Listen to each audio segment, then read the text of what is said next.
Blessed are those who are hungry and who thirst for righteousness, for they will be filled. Blessed are the merciful, for they will be shown mercy. Blessed are the pure of heart, for they will see God. Blessed are the peacemakers, for they will be called the children of God. Now, I appreciate you in this room would recognise the Beatitudes, the beginning of arguably the most famous speech in human history.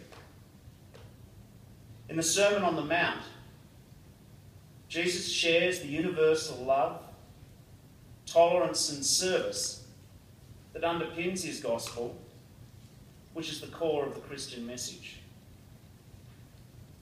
He rejects the empty vengeance of an eye for an eye and tells us instead to turn the other cheek. Judge not, Jesus tells us, for in the same way you judge others, you will be judged. And with the measure you use, it will be measured to you. Above all, he tells us to love our neighbour as we love ourselves, to treat people as we would wish to be treated. In everything, do to others what you would have them do to you. When I was at school, we were taught that this was the golden rule. It was the heart of the Ignatian call, the Jesuit call, to be a man for others. I've spent my working life both representing workers and as a parliamentarian, trying to measure up to their standard of compassion and empathy. To answer the clarion call to care for the vulnerable, to speak up for the powerless, to reject hatred and intolerance, to help the poor and to pursue peace.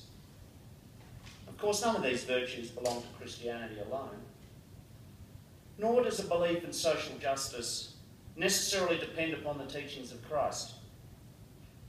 No faith has a monopoly on compassion. No religion owns tolerance or charity or love. Australia, as you know, is a marvellous country full of decent and generous people of good conscience, drawn from all faiths and none. And Australians rightly expect our national leaders to respect the constitutional separation of church and state. Do you remember John F. Kennedy's famous response to allegations that he was the Catholic candidate? He declared that as president, he would be responsible to all faiths, but obligated to none.